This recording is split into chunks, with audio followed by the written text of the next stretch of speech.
warahmatullahi wabarakatuh. Innal hamdalillah nahmaduhu wa nasta'inu wa nastaghfiruh wa na'udzu billahi min syururi anfusina wa min sayyiati a'malina. May yahdihillahu fala mudilla lahu wa may yudlil fala hadiyalah. Asyhadu an la ilaha illallah wahdahu la syarikalah wa asyhadu anna Muhammadan abduhu wa rasuluh la nabiyya ba'dah. Allahumma salli wa sallim ala nabiyina wa rasulina Muhammad sallallahu alaihi wasallam wa ala alihi wa ashabihi wa man tabi'ahu bi ihsani ila yaumiddin. Amma ba'du. Bapak Ibu jamaah rahimakumullah, mengapa tema durhaka terhadap orang tua menjadi tema yang penting untuk diketahui baik anak maupun orang tua? Karena perilaku ini tidak hanya berdampak di dunianya tapi juga sampai di akhirat.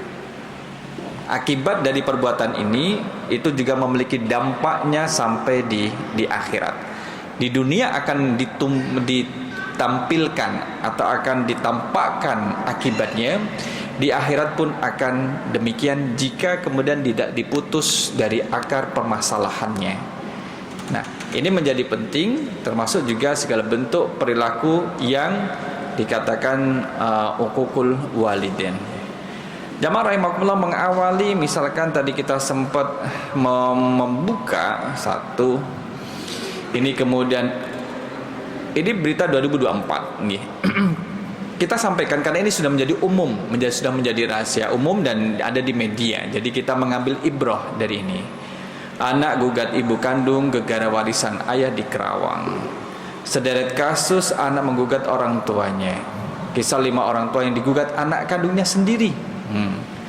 Kemudian ini bentuk videonya, ironi anak gugat ibu kandung. Diduga palsukan tanda tangan anak gugat ibu kandung. Dan ternyata banyak.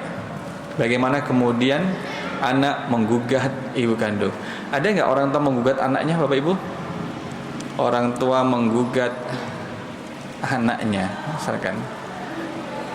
Susah. Yang ada adalah kisah 5 orang tua yang digugat, lagi-lagi orang tua yang jadi korbannya. Ternyata ini kemudian kita temukan bahwa ada kemudian perilaku-perilaku yang harus dihentikan. Harus dihentikan sehingga tidak menjadi kesudahan atau menjadi turun-temurun dari satu pelaku kepada pelaku berikutnya. Nah, kita akan lihat jamaah rahimakumullah, banyak kemudian ini anak minta pengadilan eksekusi rumah yang ditinggali ibunya. Tercipta dari apa anaknya ini? Kalau anaknya suka bikin keributan, ini berarti anak diciptakan dari tanah kuburan, kan gitu. Kayak anak. Terus apa lagi? Kalau anak itu kalem, lembut, manut, mungkin dia tercipta dari tanah suci. Nah, gitu. Jadi tanahnya suci. Ini menjadi pelajaran bagi kita, baik kita seorang anak dari orang tua kita maupun kita adalah orang tua bagi anak-anak kita. Tentunya tidak ada yang ingin kemudian memiliki atau menjadi bagian dari kedurhakaan. Tidak menjadi anak yang langsung durhaka kepada orang tuanya, tidak menjadi anak yang kemudian menjadi provokator untuk anak lain, tidak menjadi seorang provokator yang memprovokasi anak durhaka kepada orang tuanya, dan tidak menjadi fasilitator untuk kedurhakaan anak terhadap orang tuanya. Dia fasilitator, memfasilitasi, mempermudah jalan anak itu durhaka terhadap orang tuanya. Maka kalau kita lihat definisi durhaka adalah ketika anak tidak melakukan hak dan kewajiban terhadap orang tua, masuk kategori durhaka. Kemarin kita singgung hadis ini dari Abi Bakrah kala Rasulullah sallallahu alaihi wasallam, ala unabbiukum bi akbaril kabair. Bukankah telah kami sampaikan termasuk sebesar-besar dosa besar. Dosa besar, tapi ada yang lebih besar lagi. Dan ini disampaikan Rasul SAW selama sebanyak 3 kali. Kalau bala ya Rasulullah, benar Rasul, engkau telah menyampaikan kepada kami tentang dosa-dosa besar. Qala, Nabi bersabda, al-isyraku billah, menyekutukan Allah itu dosa besar. Wa uququl walidaini, durhakanya anak terhadap orang tua kandung, orang tuanya kandung, itu kemudian uququl walidain. Ustaz, bagaimana kalau anak terhadap mertua? Maka mertua itu tidak termasuk orang tua sebagaimana orang tua yang melahirkan dan membesarkannya, tetapi berbuat baik terhadap mertua bagian daripada akhlak yang mulia. Tidak menghormati mertua maka termasuk perbuatan yang tercela, akhlak mazmumah, gitu. Ala wa qauluz zur, ala wa qauluz zur, termasuk juga perkataan dusta, itu termasuk juga termasuk dosa besar. Perkataan dusta, janji, sumpah palsu. Mazala yukarriru hatta qultu laitahu sakata. Jadi Rasul membatasi 3 ini. Kalau misalkan ditanya lagi, Rasul akan menunjukkan dan akan menjawab dosa-dosa besar yang lain. Nah, fokus kita tadi uququl walidin. Bapak Ibu, kalau kita lihat fenomena, apa yang mendorong anak durhaka terhadap orang tuanya? Kenapa Bapak Ibu? Apa yang mendorong anak itu untuk durhaka terhadap orang tuanya? Apakah anak itu durhaka terhadap orang tua karena orang tuanya malas ibadah? Ada yang seperti itu, gara-gara orang tua saya malas ibadah, saya durhaka. Atau karena faktor ekonomi, faktor materialistis. Kalau kita lihat tadi di sini, ini kan benar faktor-faktor yang bersifat materialistis, ya kan? Karena warisan, ya kan? Kemudian juga masalah rumah, tempat tinggal. Kenapa anak bisa kecewa dengan orang tua? Pola asuh yang bersifat otoriter. Jadi memang kalau kita lihat harus dievaluasi. Evaluasi apa? Bagaimana cara orang tua mendidik anaknya? Ada nggak kemudian anak durhaka ketika usia kecil? Mungkin ada, tapi tidak banyak, dan mungkin pengaruhnya tidak begitu besar. Tapi kalau yang durhaka itu adalah anak yang sudah berkeluarga, nah ini kemudian dampaknya bisa besar. Bisa karena dia sudah merasa besar, sudah mapan, sudah mampu secara finansial dan kuat secara fisik. Pada saat yang sama orang tuanya sudah lemah secara fisik, kurang kuat pengaruhnya, dan juga tidak banyak hartanya. Nah itu kemudian ya nanti akan tersingkirkan. Jadi faktor yang menjadikan anak, yang mendorong anak untuk durhaka terhadap orang tua adalah masalah materi, masalah harta benda. Ternyata itu yang menjadi.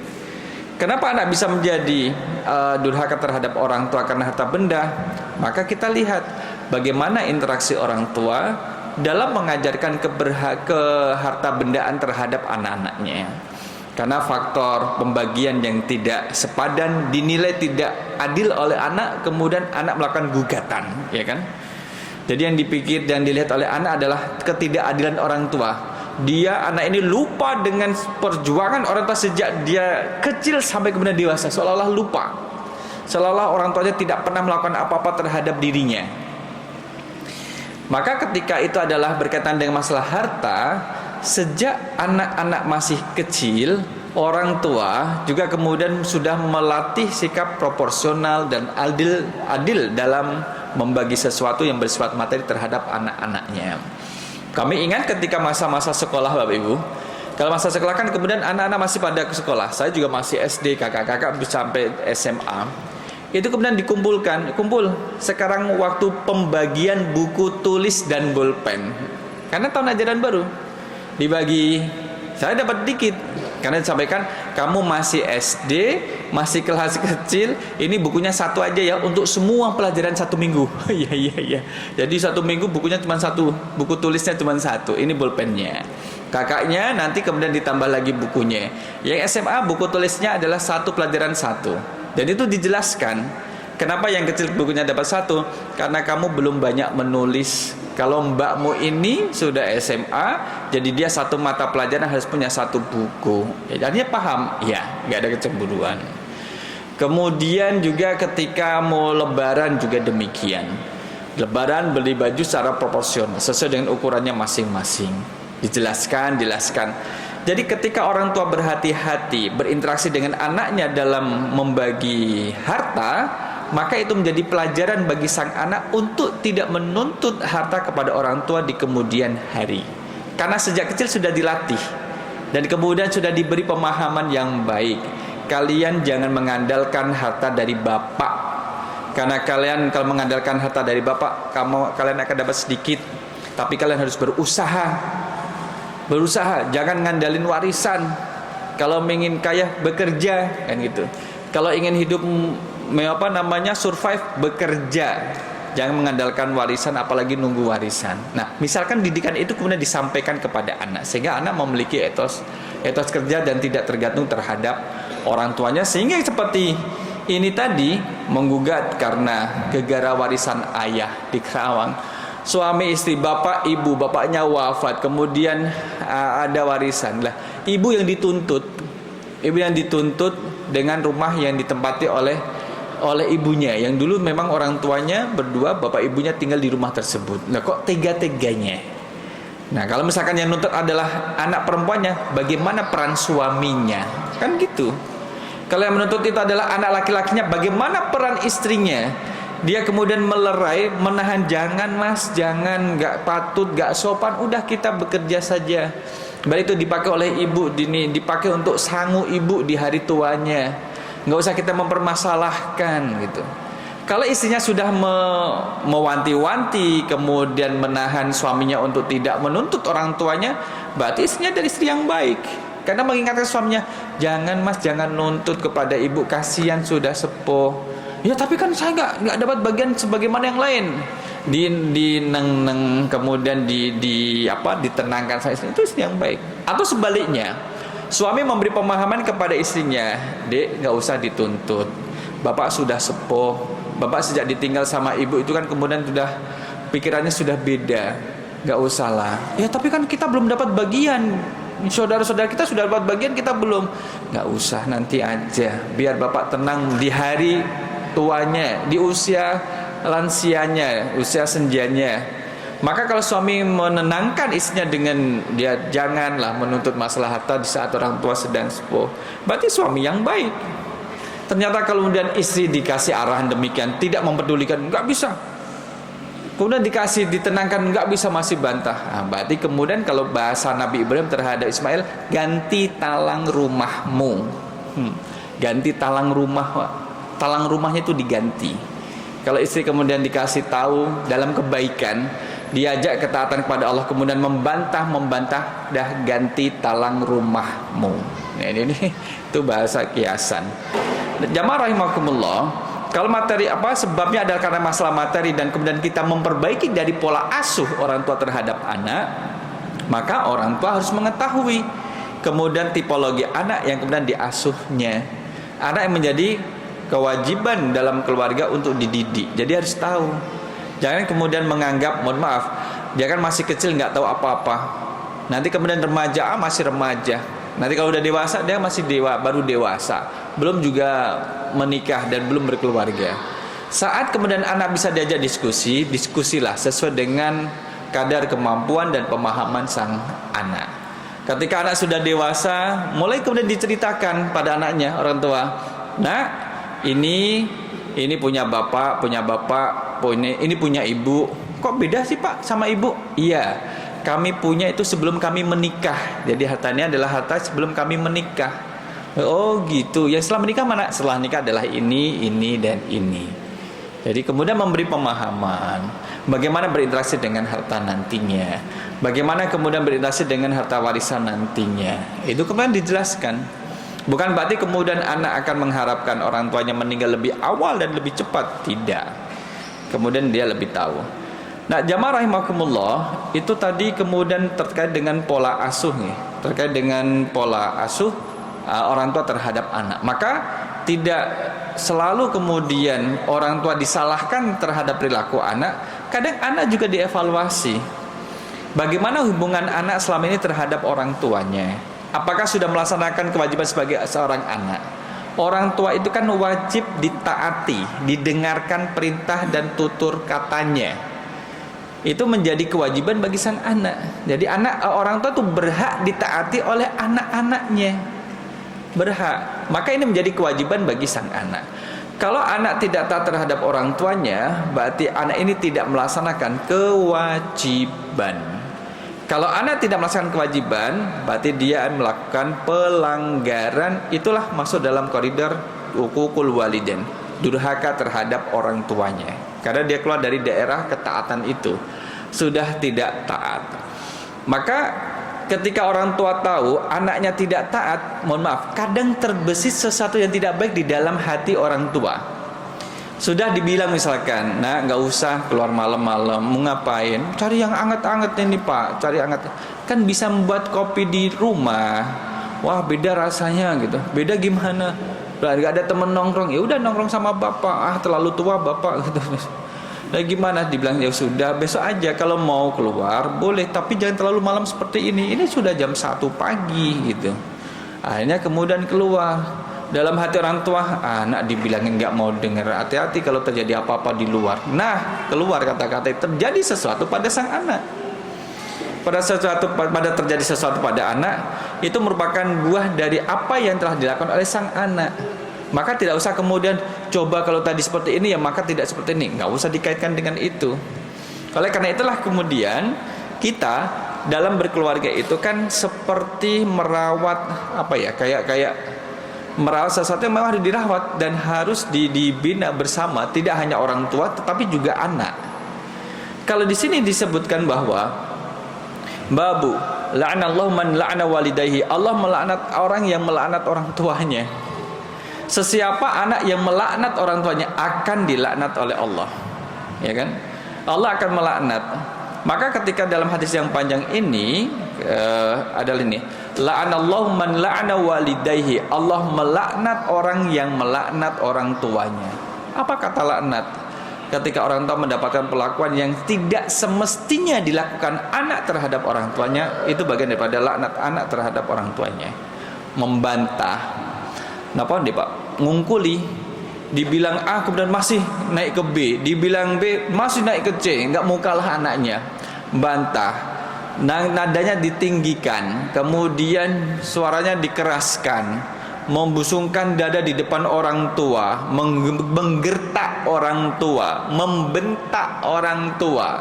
Naudzubillah kalau sampai mencaci maki orang tua kan.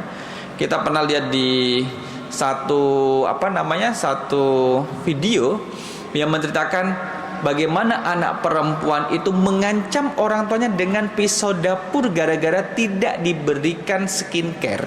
Nah, pripun Pak Anda Pak? Gara-gara tidak dituruti dikasih uang untuk beli skincare, itu kemudian ngancam pakai pisau dapur dan itu ada yang mengabadikan gitu. Seperti itukah? Maka kemudian ketika peristiwa ini terjadi, kita kan mengambil ibrah, pelajaran, ada apa sepertinya?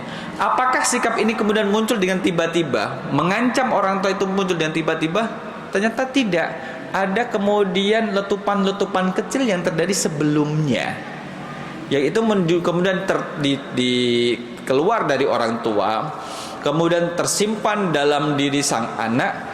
Maka pelampiasannya adalah mengancam orang tua. Sekalipun perbuatan ini memang tidak bisa dibenarkan, anak mengancam orang tua, tapi kan kemudian kita harus evaluasi, bagaimana ini orang tua mendidik anaknya, kok sampai berani mengancam?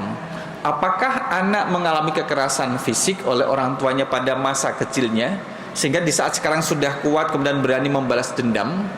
Atau anak kemudian mengalami kekerasan verbal, secara ucapan pernah dibentak-bentak sama orang tuanya ketika kecil, sekarang sudah besar berani membentak? Atau kemudian anak ini pernah mendapatkan kekerasan psikis, ancaman-ancaman dari orang tua ketika kecil, sehingga sekarang ini ketika dewasa berani membentak karena anak ini bergaul dengan anak-anak yang suka membentak dengan orang tuanya. Jadi dia kemudian terkontaminasi. Jadi lingkungan itu memberikan pengaruh kuat terhadap perilaku sang anak. Nah di sini kemudian jamaah rahimakumullah, ketika Rasul sallallahu alaihi wasallam ditanya, hal khassakumun nabi sallallahu alaihi wasallam bisyai'in lam yakhussa bihin nas kafah. Apakah kemudian ada kekhususan yang disampaikan Nabi yang tidak biasa disampaikan pada orang pada umumnya, ya kan? Nah ini kemudian sahabat itu jamaah rahimakumullah, rasa ingin tahu terhadap ilmu agama Islamnya itu besar. Maka kemudian ketika tidak tahu, tanya kepada Nabi. Nabi, ada nggak hukumnya tentang ini? Kalau seperti ini bagaimana Nabi? Dan memang masalah itu akan selesai ketika disampaikan kepada Nabi. Terkait khususnya adalah masalah yang berkaitan dengan agama. Kita mengambil isidannya. Maka Nabi SAW yasuru ilaika qala faghadiba qala maka Nabi yasuru ilayya syai'an yaktumuhun nasa ghaira annahu qad haddatsani bi kalimatin arba'. Jadi kemudian di sini Nabi kadang menyampaikan satu ilmu kepada orang-orang yang betul memerlukan atau bersinggungan dengan ilmu tersebut, yang kemudian tidak ada kaitannya dan belum waktunya disampaikan kepada yang bersangkutan, ya Nabi tidak menyampaikan. Nabi mengetahui ini sahabat bisa mengemban satu amal sebagai gubernur, ini tidak bisa. Maka gini, dama rahimakumullah, pernah menemukan hadis riwayat dari Khalid bin Walid tidak? Dari an Khalid bin Walid anin Nabi SAW pernah? Gak ada kan? Tapi kalau dari Abu Hurairah pernah, malah banyak. Maka kalau kita misalkan dapat hadis ini dari siapa ya ini? Mungkin dari Abu Hurairah. Misalnya banyak yang diriwayatkan, mungkin ada benarnya. Tapi kalau dari Khalid bin Walid, pernah kan kemudian kita mendapatkan sejarah Khalid bin Walid mengajarkan tahsin Al-Quran gitu? Enggak, kan sahabat memiliki karakteristik yang berbeda-beda, dan Rasul berinteraksi dengan para sahabat sesuai dengan karakteristiknya masing-masing, sehingga tidak ada yang kemudian tersinggung. Bapak Ibu pernah dengar kata dop padang pasir, kadal gurun apa kadrun, ini kadal gurun. Jadi kalau misalkan ditanya bagaimana hukum memakan kadal gurun, nah Khalid bin Walid, sahabat Khalid bin Walid radhiyallahu anhu itu termasuk orang lapangan, karena dia ada panglima perang sehingga banyak di lapangan. Waktu itu kalau sudah di lapangan di medan perang Bapak Ibu, kan kemudian kalau mau masak tidak pakai SOP, kita cuci berasnya berapa kali, nanti kemudian dimasak, nanti ditunggu sekian lama, nanti sekian lama baru dihidangkan, kan nggak ada kayak gitu. Apa yang ada dimakan dengan memperhatikan kaidah halal haramnya. Tapi suatu saat ketika dalam kondisi perang dan di gurun, kemudian Khalid bin Walid ini membakar kadal Mesir, dibakar, nangkap kemudian dibakar untuk dimakan. Rasul ditawari, Rasul mau makan ini? Enggak mau makan Rasul. Tapi Khalid bin Walid kemudian memakan dan tidak dilarang oleh Rasul gitu. Karena kondisinya. Jadi Rasul tidak melarang tapi tidak mau makan juga. Karena kondisinya, dan kondisi memang kondisi berperang, dan Khalid bin Walid adalah orang yang ada di lapangan. Qala ma khassana Rasulullah sallallahu alaihi wasallam bisain lam yakhussa bihin nas illa ma fi qurabi sayfi. Nah, kemudian ada karakteristik yang diajarkan Rasul sallallahu alaihi wasallam kalau kita di sini adalah ada beberapa hal yang kemudian menjadi terlaknat. Satu adalah la'anallahu man dzabaha li ghairillah. Allah itu melaknat orang yang menyembelih hewan untuk selain Allah. Nanti kemudian pada masa Idul Adha, Bapak Ibu, Idul Adha karena Idul Kurban, orang binatang yang disembelih termasuk kategori bangkai adalah ketika disembelih tidak menyebut nama Allah atau tidak diperuntukkan untuk Allah, tapi diperuntukkan untuk selain Allah, itu termasuk kategori bangkai. Tapi kan disembelih digorok kemudian darahnya mengalir, iya secara hukum syariah adalah itu dihukum bangkai karena tidak menyebut nama Allah. Termasuk juga dikatakan bangkai ketika mengambil bagian dari hewan yang masih hidup. Katakanlah ini kemudian sapi, kemudian disembelih, kemudian terjatuh. Ketika nyembelih ini baca bismillah, oke. Kemudian orang tidak sabar mengambil ekornya, diputus ekor sapi. Karena dia membuat sub ekor, kelamaan ini kalau nunggu sampai kapan? Wah, nunggu aja nanti. Dipotong. Di saat dipotong bagian ekornya, ternyata sapi masih menggerakkan kaki belakang, yang itu menunjukkan dia masih hidup. Karena kakinya masih bergerak. Meskipun tidak kuat, tapi ada pergerakan. Maka ekor yang diambil itu dikatakan bangkai. Sekalipun tadi sapinya disembelih dengan nama Allah, tapi yang diambil ini kenapa dia dipakai? Karena dia mengambil bagian dari hewan yang masih hidup. Kalau misalkan sapinya sudah mati, dicek, kadang kan ada yang membuka matanya, diajak ngobrol lagi, kamu udah mati belum? Gitu. Ditanya lagi, coba kalau mati kedipkan matamu. Matanya nggak bisa dikedipkan, dipegang sama dia, matanya dibuka gitu. Nah, kalau memang sudah mati dan kemudian diambil ekornya, itu tidak menjadi bangkai. Karena apa? Karena dihukumi sudah mati. Nah, orang yang menyembelih untuk selain Allah, maka itu termasuk perbuatan yang dilaknat. Kalau Allah sudah melaknat, maka menutupi pintu rahmat bagi orang tersebut. Karena sudah dilaknat oleh Allah, Allah sudah murka terhadapnya. Al-aslu al-la'nu at-tardu wal ib'adu minallah. Jadi kata-kata laknat adalah terusir dan jauh dari Allah. Wa minal khalqi as-sabbu wad du'a. Termasuk orang yang dicela oleh Allah, dia terasingkan, terbuang, kemudian jauh dari Allah, dijauhkan dari Allah, itu namanya terlaknat. Laknat ya, iya, laknat. Yang kedua adalah la'anallahu man sarqa manaral ardi. Allah melaknat orang yang mencuri manaral ardi. Jam'u manar wa hiya alamah tuj'alu bainal haddaini. Jadi orang yang mencuri patok pembatas. Patok ini apa patok? Patok apa patok? Patok, agak tebal. Patok itu kemudian pembatas. Kalau misalkan sekarang ini adalah patok yang bertuliskan BPN misalkan, itu kan pembatas. Nah itu kemudian dicuri. Biar apa? Membuyarkan batasnya. Coba batasnya di mana tanahmu? Wah, agak ke sini. Enggak, dulu ke sana. Kamu ini terlalu masuk 30 cm. Enggak ini nih. Gara-gara patok pembatasnya, tapal pembatas diambil. Maka di sini la'anallahu man saraka manaral ardi. Allah melaknat orang yang mencuri pembatas tanah. Manarul ardi.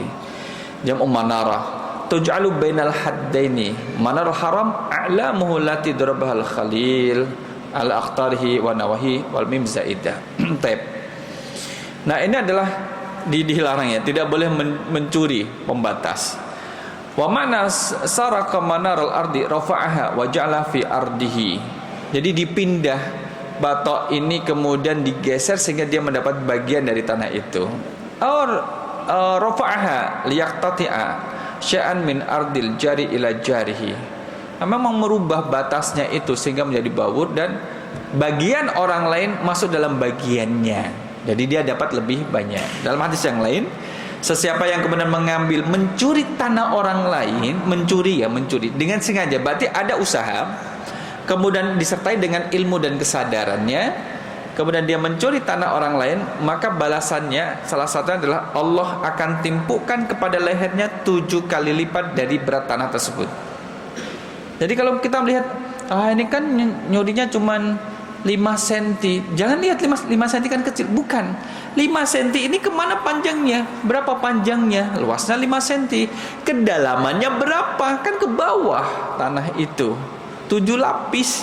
Nah itu kemudian ditimpukan. Yang mencuri secara sengaja, terang-terangnya, terstruktur, masif, dan sistematis. Jadi dirubah ke sana kemari, apalagi naudzubillah sampai mengakui sertifikat orang lain sebagai sertifikat tanahnya. Itu lebih parah lagi.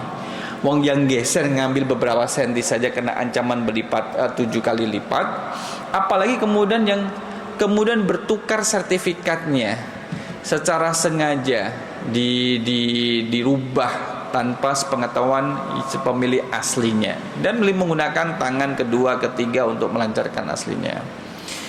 Jamaah rahimakumullah, yang ketiga adalah siapakah yang dilaknat? Man la'anallahu man la'ana walidayhi. Allah melaknat orang yang melaknat kedua orang tuanya karena kedua orang tuanya masih hidup.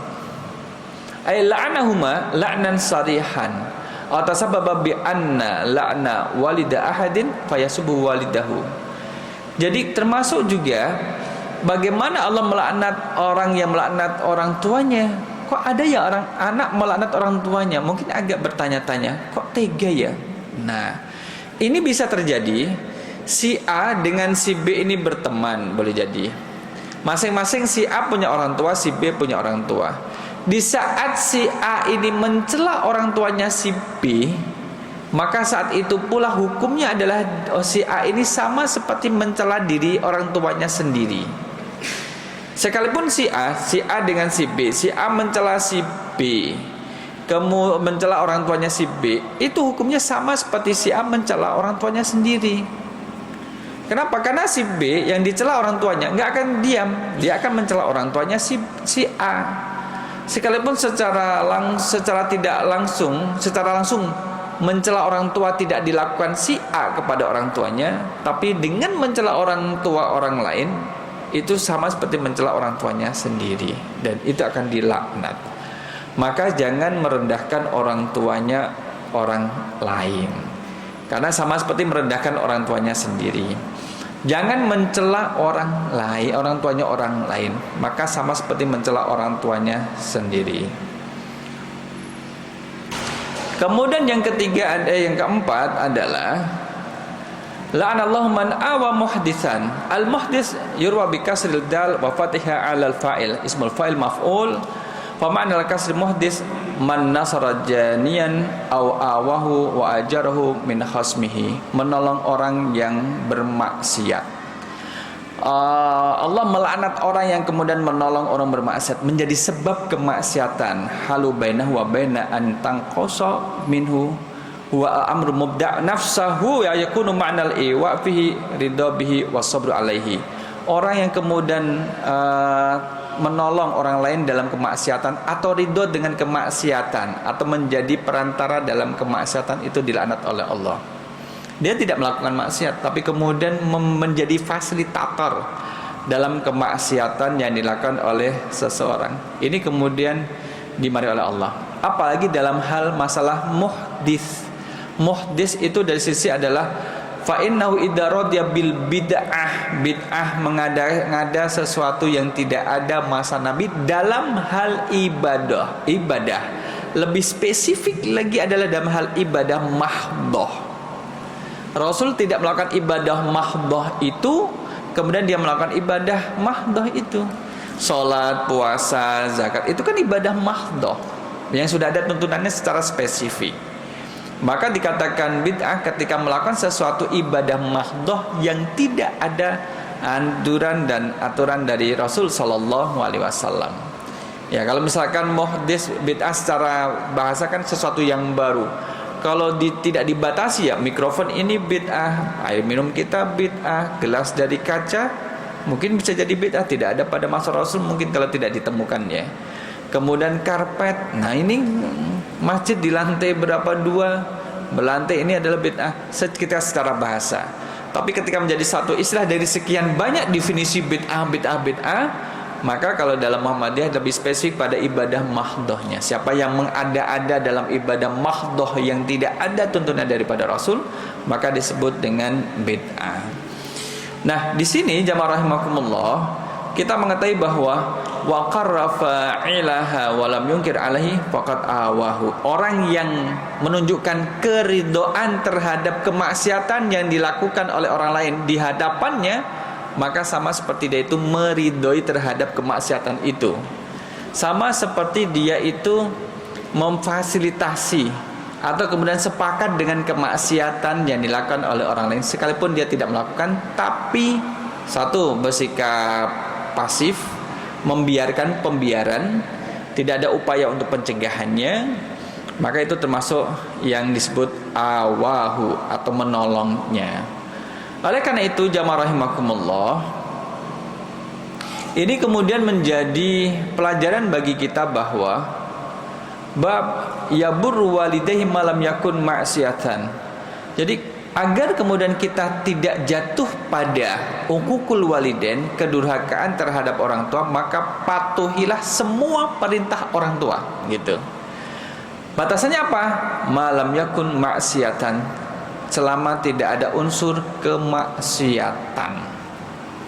Toh kemudian orang tua yang baik tidak mungkin memerintahkan anaknya melakukan yang jahat dan yang buruk. Toh orang tua yang baik tidak mungkin akan menjerumuskan anaknya pada kehancuran dan kebinasan, enggak mungkin. Orang tua yang baik tidak akan kemudian menjelungkrup ke dijongkrok, dijorok ke atau menjatuhkan anak pada satu keburukan, enggak kan?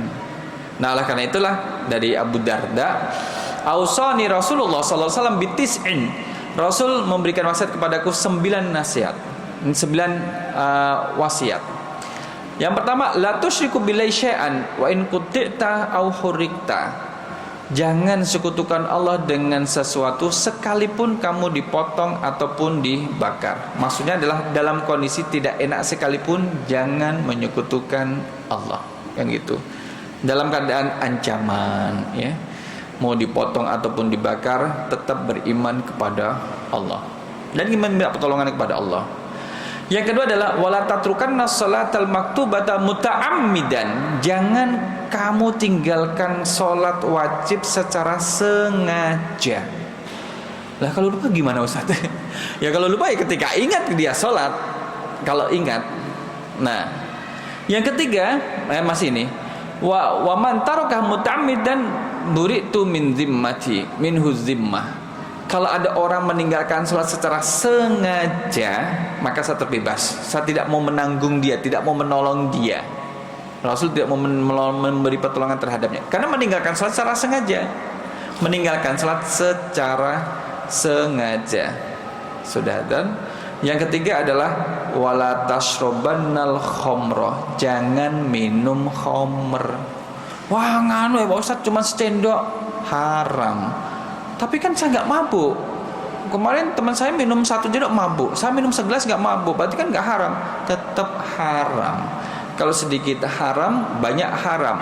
Bukan karena mabuk dan tidaknya khamr itu diharamkan, karena zat bendanya sedikit banyak sama. Mabuk tidak sama haram.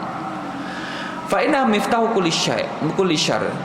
Jadi mabuk itu, minum minuman keras, pintu dari segala bentuk kemaksiatan ada di situ.